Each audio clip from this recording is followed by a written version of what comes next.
Thank you for choosing to adopt with Morris Animal Refuge. This brief video will stand in for the adoption counseling portion of the on-site adoption process. If you have any additional questions, make sure to ask the volunteer or foster you're working with. Let's get started. First, we will walk through the cat adoption packet. This short packet will be your go-to guide for cat care basics. Vet care. After an initial appointment 2 to 4 weeks post-adoption, we recommend seeing the vet once a year for a wellness exam and to update your cat's yearly vaccinations. Cats are especially skilled at masking illness, which means that sometimes the only early signs of illness may be discovered during a veterinary exam. Your vet will also be a great resource for questions related to flea treatment and diet. To find a vet, take a look in the packet for tips. We recommend starting with the Fear-Free directory.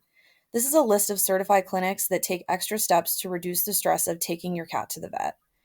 Check out the list of local low-cost clinics, which are great for routine care and payment plan options, which may be helpful in an emergency. We'd be happy to make any additional recommendations. Medical records. All cats will be sent home with a copy of their medical records. Make sure to pass them along to your vet before your first visit. In the medical record, you'll find your cat's intake exam as performed by our animal care team, your cat's physical exam as performed by our veterinarian, the record of your cat's spay-neuter surgery, and your cat's vaccination records. What to expect when you bring your cat home. Remember, change can be extremely stressful for cats. We recommend setting up a safe room, like a closed-off bathroom or bedroom, with all of your cat's essentials and taking your cat directly there. She might hide at first, only coming out when you're not around. This is normal. Take a hands-off approach and hang out in the room doing a quiet activity like reading or scrolling on your phone. Once your cat is readily interacting with you in the room, start letting her out for short exploratory sessions around the rest of the home, but still bring her back to the safe room when she can't be supervised. As she adjusts and you're sure she can't get in any trouble when you're not home, you can start leaving her unsupervised with free roam of the home. It is important to remember that shy or nervous kitties may take a longer time to adjust. Make sure you're not pushing them. Just let them come to you when they're ready. This packet also contains a cat parent FAQ that answers common questions like, what should I feed my cat? Do I need to play with my cat? Can my cat go outside? And do I need to bathe my cat? The final pages on the cat adoption packet outline litter box and scratching post basics. Cats will use the litter box because they have a natural instinct to bury their waste, provided that the box is in a quiet and easy to access location. When setting up your litter box, keep it simple. Choose a large, uncovered box and fill it with 2 to 4 inches of unscented, clumping litter. If a cat isn't using their litter box, it's a sign that something is wrong. The cat is likely stressed or sick. Turn to the inappropriate elimination page in the adoption packet and follow the instructions to troubleshoot the issue. The first step is always calling the vet. Scratching and stretching is a normal behavior that stretches your cat's muscles, releases stress, maintains nail health, and marks territory. It also helps establish a group scent with their people as a way of bonding with them. Most cats who get enough daily exercise through play and appropriate items to scratch in accessible places won't resort to scratching furniture.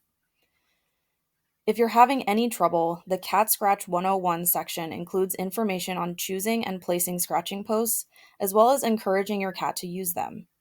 By consistently following the steps, you can teach your cat to scratch appropriate items.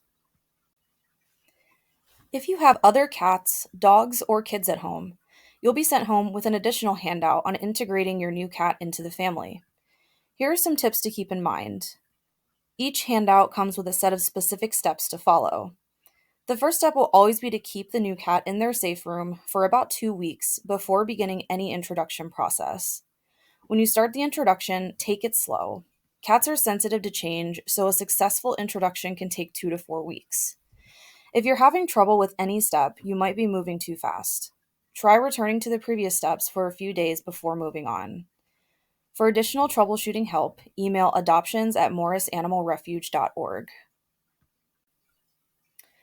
All cats adopted from Morris are microchipped.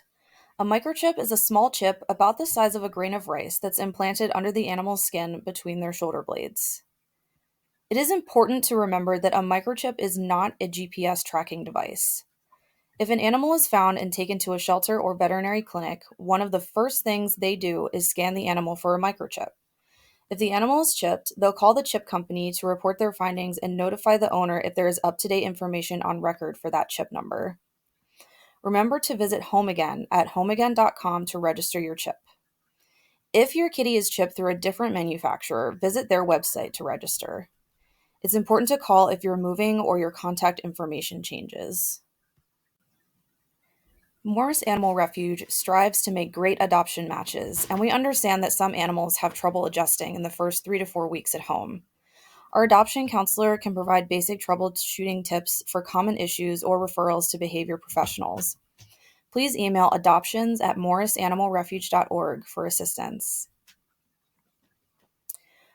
We also recommend looking into sick and emergency pet insurance when adopting a healthy kitten or adult cat. It can be a great safety net if there is an unexpected illness or emergency. There are lots of options out there, so do your research to see what works for you.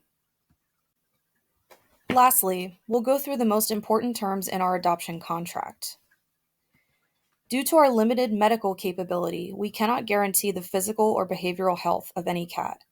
We will, of course, pass on any information we have. The adopter assumes all costs associated with the care of this cat going forward. This includes any future medical care. The adopter will not declaw this cat for any reason. The adoption fee is non-refundable in most cases. If your cat has a behavioral concern or medical illness, we will make every effort to disclose this as early as possible in the process. If there is an issue we need to make the adopter aware of, you will also be asked to agree to a medical or behavioral disclaimer when you process the adoption, as a final checkpoint to make sure this information is shared with you. So what if it's not working out at home? While we hope our matches last forever, it's not a perfect system.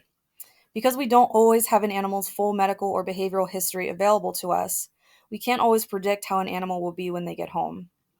If it's not a good fit for any reason, we encourage adopters to return the animal to Morris. We would rather find you and the animal a better match. Call or email us to make arrangements to return the animal to Morris Brick and Mortar Shelter on Lombard Street. Please don't bring the animal back to PetSmart. They cannot accept return adoptions and will direct you to our shelter location. Lastly, thank you for listening and for adopting with Morris Animal Refuge. By adopting from a shelter, you are not only saving the life of one animal, but also freeing up space for the next animal in need. Your support allows us to provide care for thousands of animals every year. If you have any additional questions, please ask the volunteer or foster you're working with, or email adoptions@morrisanimalrefuge.org. Thank you and congratulations.